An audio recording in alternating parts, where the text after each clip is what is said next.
Gurukul agree. तो आज हम डिस्कस करेंगे मॉड्यूल नंबर 6 को। तो चलिए देखते हैं मॉड्यूल नंबर 6 में आज जो है कौन सा टॉपिक हम कवर करने वाले हैं। देखिए जो टॉपिक है वो है पपाया। आज हम पपाया को डिस्कस करेंगे। देखिए papaya Carica papaya Caricaceae family को बिलोंग करता है, जिसका क्रोमोसोम नंबर होता है 18। देखिए एक और फ्रूट क्रॉप है जिसका क्रोमोसोम नंबर मैंने आपको 18 बताया था, वो है सिट्रस। सिट्रस का भी जो क्रोमोसोम नंबर है वो 18 होता है। देखिए अगर पपाया की बात करें तो इसका ओरिजिन सेंटर है ट्रॉपिकल अमेरिका। और अगर इसकी इंट्रोडक्शन की बात करें इंडिया में, तो पपाया को जो है 16th सेंचुरी में जो है इंडिया में इंट्रोड्यूस किया गया था। देखिए ये जो क्वेश्चन है ये 2017 के एएफओ के एग्जाम में ये क्वेश्चन पूछा जा चुका है कि पपाया को कौन सी सेंचुरी में जो है इंडिया में इंट्रोड्यूस किया गया था। तो उसका आंसर था 16th सेंचुरी। ठीक है। देखिए जो पपाया प्लांट होता है एक हर्बेशियस प्लांट है। हर्बेशियस मतलब जिसमें जो ट्रू वुडी टिश्यूज होते हैं वो एब्सेंट होते हैं और बहुत ही शॉर्ट लिव प्लांट होते हैं। अगर हम कंपेयर करें जो ट्री फ्रूट क्रॉप हैं जैसे मैंगो हो गया, तो उनके कंपैरिजन इनका जो लाइफ स्पैन होता है वो बहुत कम होता है। जो पपाया है वो ट्रॉपिकल फ्रूट है पर सब ट्रॉपिकल कंडीशन में भी जो है ग्रो कर जाता है। देखिए it is basically about temperature. ठीक है, एक रेंज ऑफ टेम्परेचर होती है जिसके अंदर ये ग्रो करते हैं। तो उसमें जो है सब ट्रॉपिकल में अगर वो टेम्परेचर रिक्वायरमेंट जो है पूरी होती है फ्रूट की, तो ट्रॉपिकल फ्रूट जो है सब ट्रॉपिकल कंडीशन में भी जो है ग्रो कर जाता है। देखिए अगर मैं इसके फ्रूट की बात करूँ तो ये क्लाइमेट्रिक फ्रूट है। क्लाइमेट्रिक फ्रूट जो आफ्टर हार्वेस्टिंग जो है राइपनिंग प्रोसेस को कंटिन्यू रखते हैं। पेरिशेबल फ्रूट है ये। और जो इसका फ्रूट टाइप होता है वो होता है हॉलो बेरी। हॉलो बेरी इसका फ्रूट टाइप है। और इसका जो एडिबल पोर्शन है वो होता है मीज़ोकार्प। मीज़ोकार्प इसका और एडिबल पोर्शन है। और एक और फ्रूट क्रॉप है जिसका मैंने आपको मीज़ोकार्प बताया था, मैंगो का। मैंगो का भी जो एडिबल पोर्शन होता है वो मीज़ोकार्प होता है। और अगर इसमें जो येलो पिगमेंट है, देखिए येलो जो पिगमेंट है अगर उसकी बात करें तो वो होता है ड्यू टू कैरिकाजेंथिन। तो caricaxanthin is responsible for the yellow pigment in papaya. ठीक है। देखिए इसके पॉलिनेशन की बात की जाए तो इसमें क्रॉस पॉलिनेशन होता है। ठीक है, क्रॉस पॉलिनेशन होता है। और जो मीडियम होता है क्रॉस पॉलिनेशन का वो होता है विंड। विंड के द्वारा इसमें पॉलिनेशन होता है। इसका जो इन्फ्लोरेसेंस है वो होता है पैनिकल। पैनिकल इसमें इन्फ्लोरेसेंस होता है। और जो पपाया है उसे डायोशियस कहा जाता है। देखिए डायोशियस भी कहा जाता है और ये पॉलीगैमस होता है। पॉलीगैमस फ्रूट क्रॉप इसे कहा जाता है। देखिए पॉलीगैमस का मतलब होता है कि पपाया में जो है डिफरेंट सेक्स फॉर्मेशंस होती हैं। डिफरेंट सेक्स फॉर्मेशन जो है रिपोर्ट की जाती हैं, जैसे मेल और फीमेल। देखिए मेल को जो है मेल फ्लावर होगा, फीमेल फ्लावर होगा। ठीक है, स्टेमिनेट जो बोलते हैं, और फीमेल के लिए पिस्टिलेट बोला जाता है। और हर्मोफ्रोडाइट फ्लावर जो है जिसमें मेल और फीमेल दोनों ही रिप्रोडक्टिव ऑर्गन जो है अवेलेबल होते हैं, प्रेजेंट होते हैं। तो इस तरह से जो है इसमें सेक्स फॉर्मेशंस पाई जाती हैं। और देखिए डायोशियस क्यों कहा जाता है? देखिए डायोशियस इसलिए कहा जाता है कि जो फ्लावर होता है, मेल फ्लावर और फीमेल फ्लावर जो होता है, मेल फ्लावर और जो फीमेल फ्लावर होता है, मतलब स्टेमिनेट फ्लावर और पिस्टिलेट फ्लावर जो होता है वो डिफरेंट डिफरेंट प्लांट में होता है, डिफरेंट डिफरेंट प्लांट में प्रेजेंट होता है। इसीलिए जब पपाया को जो है फील्ड में प्लांट किया जाता है, ठीक है, जब फ्लावरिंग स्टेज जब पपाया की आती है तो उस टाइम पे जब होता है अगर फील्ड में बहुत सारे मेल प्लांट्स प्रेजेंट हैं या मेल प्लांट्स जो है प्रोड्यूस हो रहे हैं, तो उनको क्या है रिमूव कर दिया जाता है। और एवरी 15 to 20 फीमेल प्लांट्स में जो है एक मेल प्लांट को जो है प्लांट किया जाता है। ठीक है, तो जो इसका रेशो होता है वो 2:1 का होता है। मतलब जो है एक female plant, sorry two females, 2:1 का। ओके, अगर 2 फीमेल प्लांट्स हैं तो उसमें एक जो है मेल प्लांट होगा। या अगर बात करें जैसे 20 फीमेल प्लांट्स की, तो उसमें जो है एक जो है मेल प्लांट को लगाया जाता है। तो देखिए, तो ये था डायोशियस। ओके, गाइनोडायोशियस वैरायटीज़ भी हैं। देखिए गाइनोडायोशियस वैरायटी की बात करें तो जैसे कूल हनी ड्यू हो गया, और CO3 है, कोयम्बटूर 3 करके वैरायटीज़ हैं, और पूसा डिलीशियस है।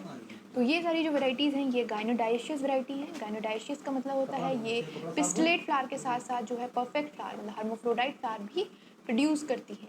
ठीक है, हर्मोफ्रोडाइट फ्लावर्स को भी ये प्रोड्यूस करती हैं। तो ये इसकी काइनोडायोशियस वैरायटी है, बट बेसिकली जो है डायोशियस होता है पपाया।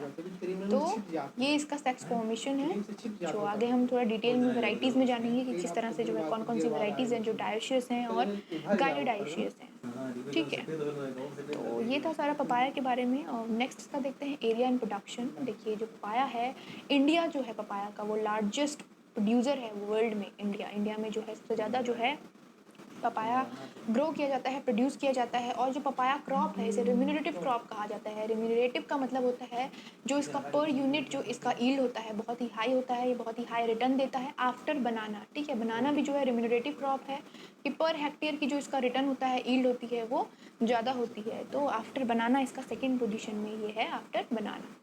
ठीक है, रिम्यूनरेटिव क्रॉप की बात कर रही हूँ मैं यहाँ पे, तो इसका प्रोडक्शन से नहीं है। रिम्यूनरेटिव जो पर यूनिट हेक्टेयर की जो ईल्ड होती है, ठीक है, उसमें इसका जो है वो उसमें ये हाई रिटर्न देता है, हाई ईल्ड देता है। देखिए एरिया की बात करें तो अगर एरिया इंडिया में बात करें तो गुजरात में सबसे ज़्यादा एरिया है, फिर आंध्र प्रदेश में है और फिर कर्नाटक में है।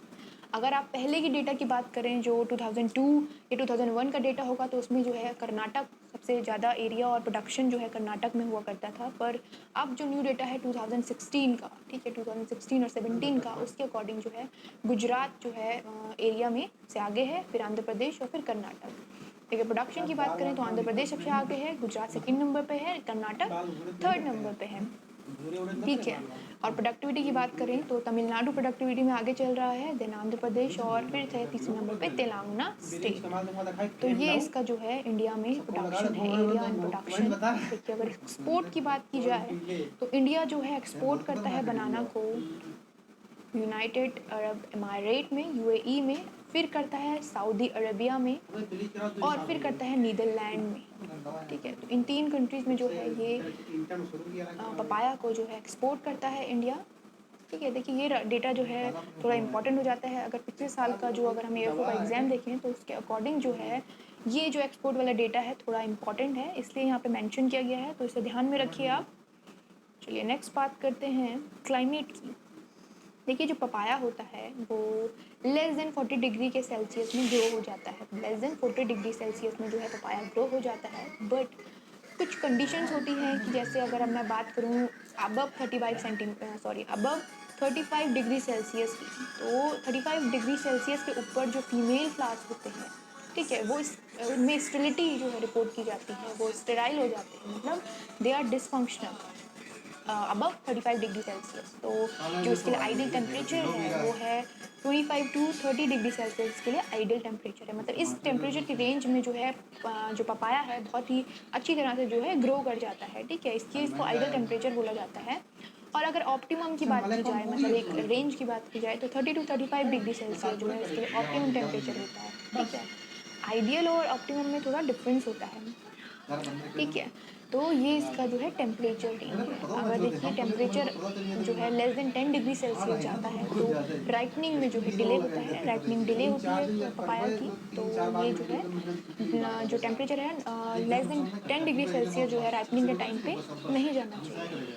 और अगर देखिए लेस देन 5 डिग्री सेल्सियस जो है अगर पहुंचता है तो ये जो है फ्रूट सेट को और ग्रोथ को पपाया की बहुत ही हैम्पर करता है टेम्परेचर। तो लेस देन 5 डिग्री सेल्सियस भी जो है टेम्परेचर नहीं जाना चाहिए, क्योंकि जो पपाया होता है वो उसमें चिलिंग इंजरीज जो है बहुत ही फ्रिक्वेंटली जो है कॉज हो जाती है लो टेम्परेचर से। और जो है ये फ्रॉस्ट के लिए भी बहुत सेंसिटिव होता है, फ्रॉस्ट के लिए बहुत सेंसिटिव होता है, हैवी विंड के लिए बहुत सेंसिटिव होता है। ठीक है, हर्बिशियस क्रॉप है तो जो है विंड जो है हार्म करती है क्रॉप को। देखिए मैंने आपको बनाना में भी पढ़ाया था कि जो विंड है, हैवी विंड जो है वो बहुत ही हार्मफुल होती है। तो हर्बिशियस जो क्रॉप्स होती हैं, वो जो प्लांट्स होते हैं, उनको विंड से, हैवी विंड से, स्टॉर्म से जो है काफ़ी नुकसान होता है। अगर इसके एलिवेशन की बात की जाए तो 1500 से 2000 मीटर जो मीन सी लेवल होता है उसमें उसके एल्टीट्यूड में जो है ये ग्रो की जाती हैं। और रेनफॉल 35 टू 250 सेंटीमीटर का रेनफॉल इसके लिए सुटेबल होता है। ठीक है, तो ये थे इसका क्लाइमेट का रिक्वायरमेंट पपाया के। चलिए मूव करते हैं इसकी सॉइल की तरफ। देखिए जो सॉइल होती है सबसे पहले वेल ड्रेन होनी चाहिए। वेल ड्रेन इसलिए होनी चाहिए क्योंकि जो पपाया है वो वाटर स्टैग्नेशन या जो वाटर लॉक कंडीशन हम बोलेंगे तो उसके लिए जो है सेंसिटिव होता है। ठीक है, तो उसके लिए जो है पपाया सेंसिटिव होता है, इसलिए जो सॉइल होती है वो वेल ड्रेन होनी चाहिए। हैवी सॉइल या क्लेई सॉइल जो होती है वो अवॉइड करनी चाहिए पपाया के लिए, पपाया की ग्रोथ के लिए, क्योंकि उसमें क्या है वाटर स्टैग्नेशन और जो वाटर लॉक कंडीशंस होती हैं उनकी जो पॉसिबिलिटी जो उनमें हाई होती है, तो वो सॉइल जो है सुटेबल नहीं होती हैं पपाया के लिए। इसके पीएच की बात की जाए तो 6 to 7 इसका जो है पीएच होता है, कहीं पे 6.5 आपको मिल सकता है, 6.5 to 7 इसका पीएच कहीं पे आपको मिल सकता है। तो एक ही बात है, ये आपको रेंज दी गई है, आपको ऑप्ट करना है रेंज के अकॉर्डिंग।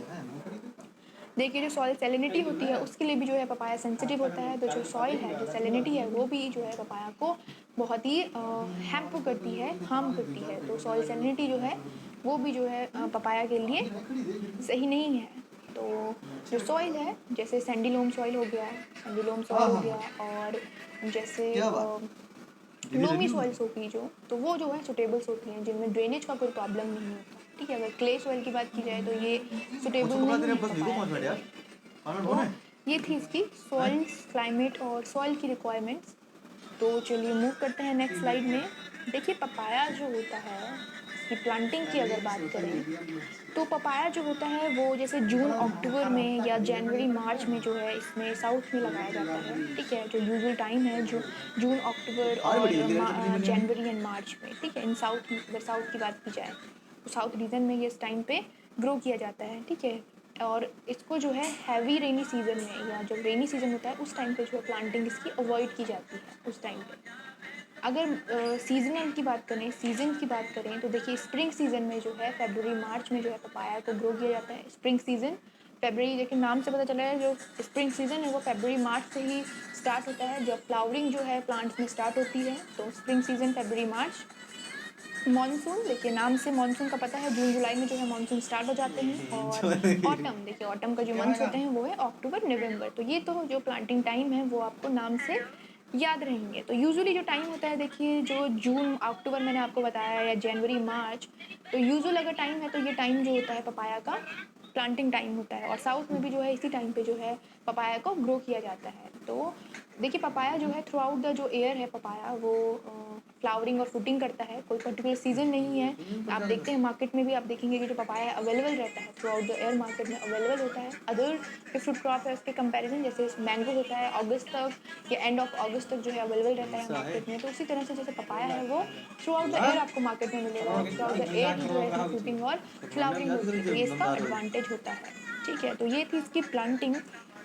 अगर बात करते हैं स्पेसिंग की, देखिए जो स्पेसिंग होती है पपाया में, देखिए हर्बेशियस है तो स्पेसिंग इनमें कम होती है, तो इन्हें 1.8 इंटू 1.8 की स्पेसिंग होती है। देखिए बनाना में भी जो थी 1.8 मीटर इंटू 1.8 मीटर में जो है स्पेसिंग ली गई थी। ठीक है, तो हर्बेशियस जो होती है उनकी comparison to tree fruit crops होती हैं कम स्पेसिंग होती है। तो अगर 1.8 की बात करें, 1.8 इंटू 1.8 मीटर में जो है इसके 3000 प्लांट्स जो हैं पर हेक्टेयर आते हैं। 3000 प्लांट पर हेक्टेयर जो है प्लांट पॉपुलेशन इसकी होती है 1.8 में। ठीक है, अगर HDB की बात करें, देखिए 1.2 इंटू 1.2 मीटर की जो है इसकी स्पेसिंग जो है, इसमें जो है 6400 प्लांट पर हेक्टेयर आते हैं HDB में। देखिए अगर आपको ये याद करना है तो अगर देखिए जैसे नॉर्मल जो प्लांटिंग में प्लांट आते हैं वो आते हैं 3000 प्लांट। ओके, अगर HDB की बात करें तो 3000 को अगर हम 2 से मल्टीप्लाई करेंगे तो ये हो जाएगा 6000। तो अप्रॉक्स अगर आपको कभी जो है समझने में प्रॉब्लम होती है तो आप इस तरह से भी याद रख सकते हैं कि जो नॉर्मल स्पेसिंग है उसके डबल प्लांट जो है HDB में आते हैं, तो अराउंड 6000 मतलब 6400। देखिए एग्जैक्ट वैल्यू कहीं पे नहीं होती है, अगर आपको कहीं पे पूछा भी जाएगा तो जो है ये फ्लक्चुएट करती रहती है। कहीं पे आपको हो सकता है 6200 मिले, कहीं पे आपको 6100 मिले। तो इस तरह से जो है वैल्यूज़ जो है वो फ्लक्चुएट करती हैं, एग्जैक्ट वैल्यूज़ जो है वो कहीं पे नहीं होती हैं। तो आप जो है याद इस तरह से रख सकते हैं कि जो नॉर्मल स्पेसिंग है उसमें 3000 प्लांट्स आते हैं और HDB में अराउंड 6000 समथिंग प्लांट जो है वो HDB प्लांटिंग में आते हैं। ठीक है, तो जो HDB प्लांटिंग है वो ड्वार्फ जो होते हैं उन वेराइटीज़ के लिए अडॉप्ट की जाती है। चलिए नेक्स्ट जो बात करेंगे प्रोपोगेशन की। देखिए जो पपाया है वो कमर्शियली जो है सीड से प्रोपोगेट होता है, सीड से ही इसे प्रोपोगेट किया जाता है, और 500 ग्राम टू 800 ग्राम जो है पर हेक्टेयर जो है सीड्स की रिक्वायरमेंट होती है। 500 ग्राम टू 800 ग्राम जो है सीड्स की रिक्वायरमेंट होती है पपाया के लिए। देखिए जो सीड्स की वाइबिलिटी होती है वो अराउंड 9 मंथ तक जो है रूम टेम्परेचर पे, ठीक है, रूम टेम्परेचर पे 9 मंथ तक जो है सीड वाइबिलिटी जो है पपाया की बनी रहती है। और अगर एक स्पेसिफिक टेम्परेचर की बात करें तो 10 डिग्री सेल्सियस पे जो है बेस्ट होता है इसकी सीड वाइबिलिटी। 10 डिग्री सेल्सियस पे मेंटेन की जा सकती है इसकी जो सीड वाइबिलिटी है वो अच्छे से जो है इसके लिए एक बेस्ट टेम्परेचर होता है सीड के लिए, ठीक है। देखिए सीड को कैसे ग्रो किया जाता है। देखिए सीड को जो है फ्रूट से एक्सट्रैक्ट किया जाता है और एक्सट्रैक्ट करने के बाद देखिए इसकी वाइबिलिटी तो 9 मंथ तक रहती है और स्पेसिफिक कंडीशंस में भी जो है बेस्ट अगर 10 डिग्री सेल्सियस में है तो इसकी जो वाइबिलिटी है वो मेंटेन रहती है। तो वाइबल सीड्स को क्या है नर्सरी में शो किया जाता है और फिर इसकी सीडलिंग्स तैयार होती है। देखिए ये जो पिक्चर है इमेज है यहाँ पे जो है ये सीडलिंग स्टेज में जो है नर्सरी में जो है सीडलिंग्स जो है प्रिपेयर की जाती हैं। देखिए जो सीड होता है वो 2 to 3 वीक्स में जो है जर्मिनेट हो जाता है सीड। 2 to 3 वीक्स या 2 to 4 वीक्स अगर हम लगाएं, कोई जो सीड्स होते हैं वो ज़्यादा टाइम लेते हैं तो 2 to 4 वीक्स में जो है अराउंड 2 to 4 वीक्स में जो है सीड जर्मिनेट हो जाता है। और जो इसका जर्मिनेशन परसेंट होता है 80% जो है 80% इसका जर्मिनेशन परसेंट है। मतलब क्योंकि देखिए सीड जो वाइबिलिटी है वो पपाया की बहुत अच्छी है तो जर्मिनेशन परसेंट जो है इसमें 80% है। जर्मिनेट जो होते हैं 80% सीड जो हैं वो जर्मिनेट हो जाते हैं। और आफ्टर जर्मिनेशन मतलब 2 to 4 वीक्स के बाद जब जर्मिनेशन हो जाता है तो 45 to 60 डेज में जो है सीडलिंग रेडी हो जाते हैं। 45 to 60 डेज में जो है सीडलिंग रेडी हो जाता है ट्रांसप्लांटिंग के लिए। और इसकी हाइट होती है उस टाइम पे 20 to 25 सेंटीमीटर इसकी जो है हाइट होती है। ये देखिए कि वैरायटी टू वैरायटी भी जो है जो उसकी हाइट होती है प्लांट की वो वेरी कर जाती है। तो अगर एक नॉर्मल जो एक एवरेज हाइट की बात करें तो 20 to 25 जो है सेंटीमीटर की हाइट तक जो है सीडलिंग को जो है सीडलिंग ट्रांसप्लांटिंग के लिए रेडी रहती है, ठीक है। तो इस तरह से जो है सीडलिंग प्रिपेयर की जाती हैं और जो सीडलिंग्स हैं उनको फील्ड में जो है प्लांट किया जाता है। मैं आपको पहले भी स्लाइड में मैंने आपको बताया था जो सीडलिंग्स हैं उनको फ्लावरिंग स्टेज में चेक किया जाता है कि मेल अगर प्लांट फील्ड में ज़्यादा होते हैं तो मेल प्लांट को रिमूव कर दिया जाता है और उसमें जो है 20:1 मतलब एक 15 to 20 फीमेल प्लांट्स के लिए एक मेल प्लांट को जो है फील्ड में रहने दिया जाता है। तो इस तरह से जो है इसमें प्लांटिंग होती है और फीमेल प्लांट को जो है रिमूव किया जाता है। चलिए नेक्स्ट बात करते हैं पपाया की वैरायटीज़ की। देखिए जो पपाया की वैरायटीज़ होती हैं कुछ जो वैरायटीज़ होती हैं वो होती हैं गायनोडाइशियस टाइप वैरायटीज़ होती हैं, ठीक है। तो जो गायनोडाइशियस वैरायटी है उसमें सबसे पहले बात करेंगे CO3 की। देखिए जो CO3 वैरायटीज़ होती हैं ये कोयम्बटूर 3 इनको बोला जाता है और ये तमिलनाडु एग्रीकल्चर यूनिवर्सिटी से जो है रिलीज़ की जाती हैं इसलिए इनका नाम होता है CO3। ठीक है, अब यहाँ पे भी देखेंगे CO3 वैरायटी तो वो कोयम्बटूर उसका नाम होता है। कोयम्बटूर 3 जो है ये जो है क्रॉस है कोयम्बटूर 2 का CO2 और सनराइज सोलो का, ठीक है। सनराइज सोलो भी जो है पपाया की वैरायटी है तो ये जो है क्रॉस है सनराइज सोलो और कोयम्बटूर 2 और सनराइज सोलो का। और ये जो वैरायटी है ये गार्डन पर्पज़ के लिए जो है यूज़ की जाती है, गार्डन में ग्रो करने के लिए यूज़ की जाती है, ठीक है। नेक्स्ट जो वैरायटी है पूसा मैजेस्टी। देखिए गायनोडाइशियस हैं सारी ये वैरायटीज़, मैं आपको बता चुकी हूँ। जो गायनोडाइशियस का मतलब होता है जो फीमेल मतलब पिस्टिलेट फ्लावर और हर्मोफ्रोडाइट फ्लावर जो है दोनों टाइप के फ्लावर्स को प्रोड्यूस करते हैं। तो देखिए पूसा मैजेस्टी जो है ये टॉलरेट है वायरस के लिए और जो रूट नॉट नीमाटोड होता है उसके लिए जो है ये टॉलरेट करती है उसको और पेपिन प्रोडक्शन के लिए यूज़ होती है। देखिए पेपिन क्या होता है, पेपिन जो है जो लेटेक्स जो है पपाया से निकलता है वाइट कलर का लेटेक्स आपने देखा होगा उसमें जो है ये एंजाइम जो है अवेलेबल होता है पेपिन जिसे जो कि वैल्यूएबल प्रोटोलिटिक एंजाइम है जो प्रोटीन डाइजेशन में जो है हेल्प करता है। और इसके और भी सारे जो है इकोनॉमिक यूज़ हैं वो सारे हम आगे कवर करेंगे। तो ये जो है पेपिन प्रोडक्शन के लिए जो है पूसा मैजेस्टी जो है यूज़ की जाती है। देखिए पूसा डिलीशियस जो है ये एक गुड क्वालिटी जो है फ्रूट प्रोड्यूस करती है, गुड क्वालिटी फ्रूट प्रोड्यूस करती है और टेबल पर्पज़ वैरायटी है। इसमें जो ब्रिक्स होता है वो होता है मतलब जो इसमें TSS होता है 10 to 13 डिग्री जो ब्रिक्स होता है इसमें 10 to 13 ओके। और टेबल पर्पज़ वैरायटी है। नेक्स्ट जो वैरायटी है कूर्ग हनी ड्यू। देखिए जो कूर्ग हनी ड्यू वैरायटी है ये एक टेबल पर्पज़ वैरायटी है और गायनोडाइशियस वैरायटी है। नेक्स्ट है सनराइज सोलो। देखिए सनराइज सोलो जो है इसमें हाई कैरेटिन होता है, हाई कैरेटिन कंटेंट इसमें होता है और बहुत ही अच्छी वैरायटी है जो गायनोडाइसिस वैरायटी है, तो ये मोस्टली जो है प्रेफर की जाती है due to sex formation. Next बात करेंगे कुछ अदर वेराइटीज़ की। देखिए सबसे पहले जो बात करते हैं पूसा डॉर्फ की। देखिए पूसा डॉर्फ जो है एचडीबी प्लांटिंग के लिए यूज़ की जाती है, ठीक है, एचडीबी प्लांटिंग के लिए यूज़ की जाती है और डायोशियस वैरायटी है। डायोशियस मतलब जिसमें जो मेल और फीमेल फ्लावर है वो डिफरेंट डिफरेंट प्लांट में होता है। ओके, नेक्स्ट वन है पूसा जाइंट। देखिए पूसा जाइंट जो वैरायटी है ये प्रोसेसिंग के लिए, ठीक है, प्रोसेसिंग पर्पस के लिए, जैसे कैनिंग हो गया, इन पर्पस के लिए यूज़ की जाती है। और देखिए ये जो वैरायटी है ये स्ट्रॉन्ग विंड को टॉलरेट कर लेती है। स्ट्रॉन्ग विंड जो होती है, जो पपाया तो आपको बहुत हार्म करती हैं, उनको ये टॉलरेट कर देती है, तो Pusa giant. Okay, next one है पूसा नन्ना। देखिए जो पूसा नन्ना है ये जो है, देखिए नाम से याद रखिए, पूसा नन्ना जो एक्सट्रीम ड्वार्फ कल्टीवार है, पपाया का एक्सट्रीम ड्वार्फ कल्टीवार है पपाया का, और एचडीबी प्लांटिंग में यूज़ किया जाता है। वैसे ही देखिए CO1 है, CO1 जो है तमिलनाडु से रिलीज़ की गई है, और जो है ये सिलेक्शन है रांची का। रांची भी जो है पपाया की वैरायटी है, जो कि बिहार में पॉपुलर वैरायटी है, बिहार की वैरायटी है। और ये जो वैरायटी है ये, हाँ, बिहार की पॉपुलर वैरायटी है। देखिए नेक्स्ट बात करते हैं CO2 का। देखिए CO2 जो है कोयम्बटूर 2, ये जो वैरायटी है पेपन प्रोडक्शन के लिए यूज़ की जाती है। CO2 जो है वेपन प्रोडक्शन के लिए यूज़ की जाती है।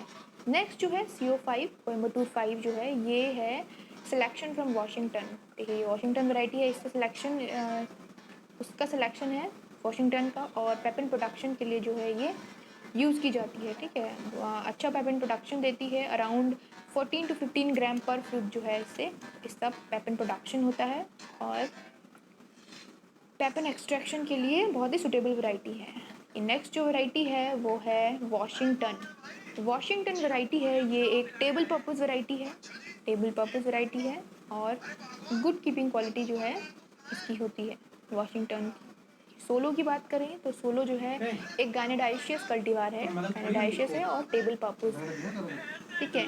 देखिए IIHR 39 और IIHR 54, ये जो वैरायटीज़ हैं ये बेंगलोर से, Indian institute of horticulture research जो बेंगलोर में है, वहाँ से इन्हें रिलीज़ किया गया है, वहाँ पे ये डेवलप हुई हैं, और इनमें जो है हाई TSS लाइक 14.5 ब्रिक्स जो है TSS इसमें प्रेजेंट होता है, और इनका जो टेस्ट होता है बहुत ही स्वीट टेस्ट होता है। तो ये जो है वैरायटी टेस्ट में जो है रिच होती है। नेक्स्ट जो वैरायटी है ताइवान 785 जो है, ताइवान ये टेबल पर्पस और प्रोसेसिंग पर्पस के लिए यूज़ होती है, और एक गुड कीपिंग क्वालिटी फ्रूट जो है ये प्रोड्यूस करती है, ठीक है। ताइवान 786 की बात करें तो ये टेबल पर्पस वैरायटी है, एक गायनोडाइशियस वैरायटी है, और प्रोसेसिंग पर्पस के लिए जो है ये यूज़ की जाती है। देखिए जो दो नेक्स्ट वैरायटी हैं रेड लेडी एंड जिंदा, ये जो है फेमस जो है एग्जॉटिक कल्टीवार हैं पपाया के। तो देखिए ये थी जो वैरायटीज़ थी, इनके स्पेसिफिकेशन थी, तो ये थी सारी वैरायटीज़। देखिए नेक्स्ट बात करते हैं हार्वेस्टिंग की। देखिए जो पपाया होता है प्लांटिंग के, मैंने आपको बताया शॉर्ट लिव प्लांट है, तो प्लांटिंग के 12 to 14 मंथ में जो है ये प्लांट जो है हार्वेस्टिंग के लिए तैयार हो जाता है, ठीक है, 12 to 14 मंथ आफ्टर प्लांटिंग, ठीक है। तो जो हार्वेस्टिंग स्टेज होती है इसकी कलर चेंज होता है, जब ग्रीन से, जब देखा होगा आपने प्लांट में जो पपाया है वो ग्रीन से येलो से ग्रीन जो है वो जो उसमें चेंजेस आते हैं, उस टाइम पे जो है पपाया को हार्वेस्ट किया जाता है। देखिए क्योंकि बहुत ही पेरिशेबल क्रॉप है और क्लाइमेटिक क्रॉप है, तो ओवर राइप स्टेज या जब राइपनिंग एकदम ही पूरी हो जाती है उस टाइम पे भी जो है पपाया को हार्वेस्ट नहीं किया जा सकता। देखिए जो ये क्लाइमेटिक फ्रूट होते हैं इनमें फ्रूट ड्रॉप का प्रॉब्लम बहुत ज़्यादा होता है, तो जो है इसे एक ऐसी स्टेज में इसे हार्वेस्ट किया जाता है जब इसकी जो मार्केट वैल्यू है वो बनी रहे। तो जब चेंजेस आने लगते हैं कलर में तो उस टाइम पे इसको हार्वेस्ट किया जाता है। अगर इसकी देखिए इकोनॉमिक जो वैल्यू है, जो इकोनॉमिक ईल्ड की बात करें पपाया की, तो 2 ईयर्स तक जो ये इकोनॉमिक ईल्ड प्रोड्यूस करता है, और ठीक है क्योंकि हर्बिशियस प्लांट है तो इनका जो लाइफ स्पैन है वो कम होता है। और ईल्ड की बात करें तो देखिए 100 to 150 टन पर हेक्टेयर जो है इसकी ईल्ड होती है पपाया की। ओके, तो चलिए मूव करते हैं नेक्स्ट। तो चलिए नेक्स्ट बात करते हैं पोस्ट हार्वेस्ट मैनेजमेंट की। तो पोस्ट हार्वेस्ट मैनेजमेंट में जो ग्रेडिंग की जाती है उसमें जो है सेम वेट के फ्रूट, सेम साइज फ्रूट को और सेम कलर के फ्रूट को जो है कैटेगराइज किया जाता है, और डिफरेंट डिफरेंट कैटेगरी में जो है इन्हें डिवाइड किया जाता है। ओके और जो इन्फेक्टेड फ्रूट्स होते हैं, जो कि इमेच्योर फ्रूट्स होते हैं, जो जिनमें डिजीज़ जो होती है, इन्फेक्शन जो होता है, उनको डिस्कार्ड कर दिया जाता है। तो ये सारी जो स्टेप्स हैं, यानी प्रोसेस है, जो ग्रेडिंग में की जाती है। देखिए नेक्स्ट बात करेंगे स्टोरेज की। देखिए जो स्टोरेज में जो है, पपाया जो है पेरिशेबल फ्रूट क्रॉप होती है, ठीक है। तो पपाया को जो है 1 to 3 वीक्स के लिए 10 to 13 डिग्री सेल्सियस पे विद 85 to 90% रिलेटिव ह्यूमिडिटी जो है उसे स्टोर किया जा सकता है। लेकिन जो ये कंडीशंस हैं, इनको बहुत ही स्ट्रिक्टली मेंटेन करके रखना पड़ता है, क्योंकि पपाया जो है चिलिंग इंजरी के लिए जो है सेंसिटिव होता है, चिलिंग इंजरी के लिए सेंसिटिव होता है, और हाई ह्यूमिडिटी के लिए सेंसिटिव होता है। हाई ह्यूमिडिटी से भी जो है पपाया को, फ्रूट को जो है जो जैसे पाउडरी मिल्ड्यू जैसी जो डिजीज़ हैं, ये जो है प्रॉब्लम कॉज करता है। तो स्ट्रिक्टली स्टोरेज कंडीशन जो है मेंटेन रखनी पड़ती है पपाया के लिए। तो ये था पोस्ट हार्वेस्ट मैनेजमेंट। देखिए नेक्स्ट बात करते हैं पेपन एक्सट्रैक्शन की। देखिए जो पेपन एक्सट्रैक्शन है वो इमेच्योर फ्रूट ऑफ पपाया से किया जाता है। देखिए आपने अगर पपाया का इमेच्योर फ्रूट देखा होगा तो उसमें एक वाइट फ्लूइड होता है, ठीक है, जिसे लेटेक्स कहा जाता है, ठीक है। तो उससे जो है पेपन एक्सट्रैक्शन, मतलब पेपन जो है एक प्रोटोलिटिक एंजाइम है, तो उससे जो है ये एक्सट्रैक्ट किया जाता है। ये जो अर्ली मॉर्निंग इसे कलेक्ट करना किया जाता है। देखिए 0.3 सेंटीमीटर का जो है कट फ्रूट में दिया जाता है, और उससे जो है ये लेटेक्स को एक्सट्रैक्ट किया जाता है। टेपिंग प्रोसेस जो होती है अर्ली मॉर्निंग होती है, अर्ली इन द मॉर्निंग होता है, और 90 to 100 डेज का जो फ्रूट होता है उसे सिलेक्ट किया जाता है पेपन एक्सट्रैक्शन के लिए, ठीक है। आफ्टर एक्सट्रैक्शन क्या होता है, जो लेटेक्स जो है, जो लेटेक्स जो एक्सट्रैक्ट किया जाता है उसे 50 to 55 डिग्री सेल्सियस के लिए जो है ड्राई किया जाता है। 50 to 55 डिग्री सेल्सियस के टेम्परेचर पे जो है ड्राई किया जाता है, उसे पाउडर फॉर्म में कन्वर्ट करने के लिए, ठीक है। और उस पाउडर फॉर्म को जो है 9 डिग्री सेल्सियस पे 6 मंथ के लिए जो है स्टोर किया जा सकता है, ठीक है।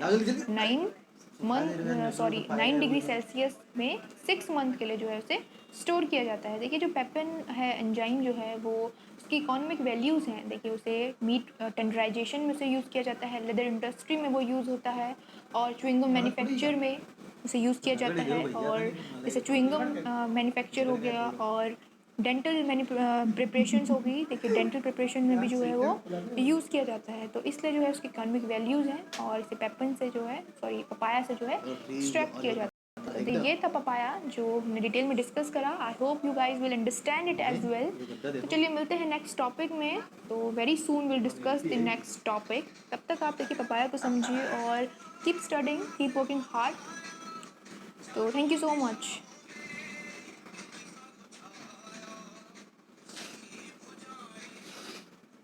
हाँ, ओके, यहाँ पे बहुत बहुत औकात की बात है या दोनों करे दे दे। हम तो यहाँ तो खा लेते हैं। बहुत ज़्यादा हूँ, कम से कम यार 60 किलो तो कम ना है आदमी। ये गड्ढा यार नेपाली हो तो होता ना मुझे।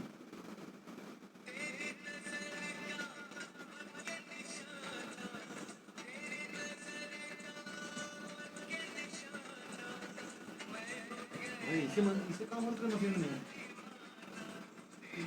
हाँ, सही और बनते हैं।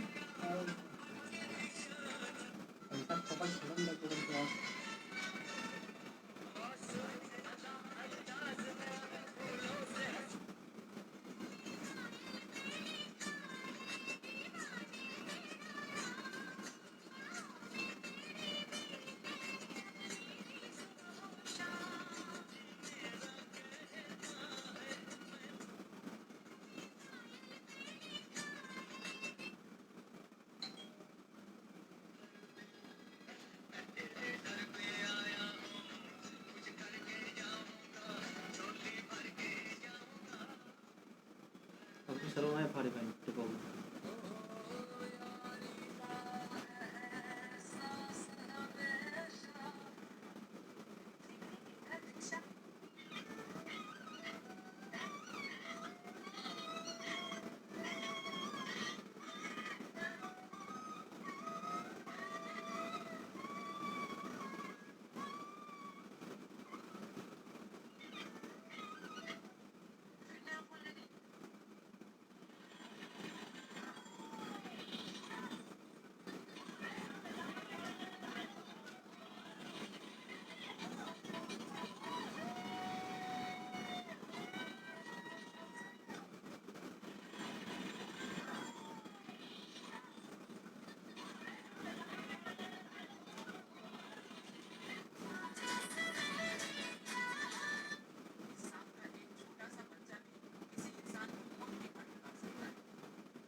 यार बहुत है कि वीडियो भाई निकल के